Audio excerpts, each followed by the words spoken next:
రాష్ట్ర ప్రభుత్వం అమలు చేస్తున్న సంక్షేమ కార్యక్రమాలు అర్హులకు అందించాలని ఇన్ఛార్జి కలెక్టర్ భార్గవ తేజ అధికారులను ఆదేశించారు. రెవెన్యూ శాఖ పరిధిలోని పౌర సేవలు అందించే విషయంలో నిర్లక్ష్యం వీడాలని అన్నారు. ప్రజా సమస్యల్ని జవాబుదారీతనంతో పరిష్కరించాలని అన్నారు. ప్రజా సమస్యల పరిష్కార వేదిక స్పందన కార్యక్రమం సోమవారం గుంటూరు జిల్లా కలెక్టరేట్ ప్రాంగణంలోని ఎస్ఆర్ శంకరన్ కాన్ఫరెన్స్ హాల్లో జరిగింది.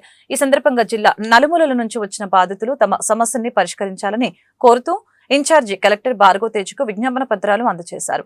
ఆయా సమస్యల్ని సకాలంలో పరిష్కరించాలని సంబంధిత అధికారుల్ని ఆదేశించారు.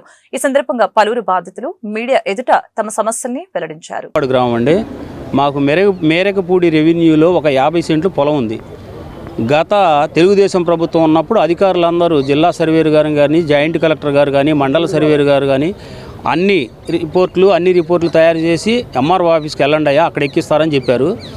పోయిన ప్రభుత్వం నుంచి మధ్యలో మళ్ళీ 5 సంవత్సరాలు వైఎస్ఆర్ గవర్నమెంట్ కూడా అయిపోయింది. మళ్ళీ ఇప్పుడు వచ్చి కూడా సంవత్సరం అయింది. ఇంతవరకు ఆ 50 సెంట్లు ఆన్లైన్ ఎక్కడానికి ఎంఆర్ఓ గారి ఆఫీసులో ఎవరో ఆలకిచ్చేవాళ్ళు లేరు. మేము వెళ్తుంటే ఇప్పుడు 9 సంవత్సరాలు బట్టి తిరుగుతున్నా ఒక్క 50 సెంట్లు ఆన్లైన్ ఎక్కడం కోసం. ఈసారైనా ఈ ప్రజావేదికలో ఈ సమస్య పరిష్కారం అవుతుందని నేను మనస్ఫూర్తిగా కోరుకుంటాను. నా పేరు నరసింహారావు అండి. అది గుంటూరు జిల్లా మంగళగిరి మండలం ఆత్మకూరు గ్రామం అండి. ఆత్మకూరు గ్రామంలో సర్వే నెంబర్ 361లో 3 సెంట్లు స్థలం కొనుగోలు చేస్తున్నానండి.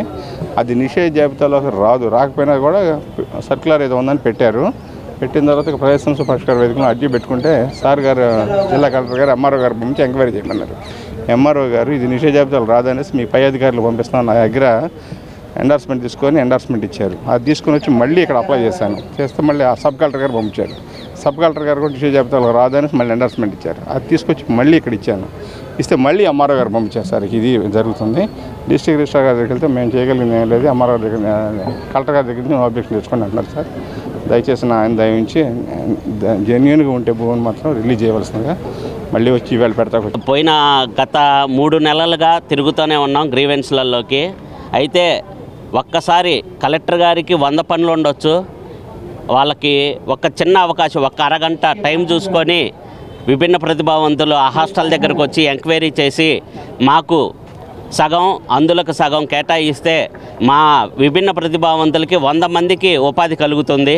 దాన్ని దృష్టిలో పెట్టుకొని దయచేసి కలెక్టర్ గారు వికలాంగుల ఆఫీస్ దగ్గరకు వచ్చి అక్కడ ఎంతమంది ఉంటున్నారు దయచేసి వాళ్ళు ఎంక్వైరీ చేసి మాకు సగం వాళ్ళకి సగం రావాలని, మా విభిన్న ప్రతిభావంతులకి ఉపాధి కల్పించాలని ఆమెని ఎన్నో వారాలుగా వేడుకుంటున్నాము.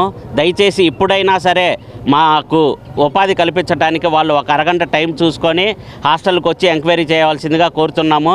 లేని ఎడల ఈ విషయాన్ని ఒక 10 రోజుల్లో లోకేష్ బాబు దగ్గరికి తీసుకెళ్ళి అన్న దగ్గరికి తీసుకెళ్ళి మేము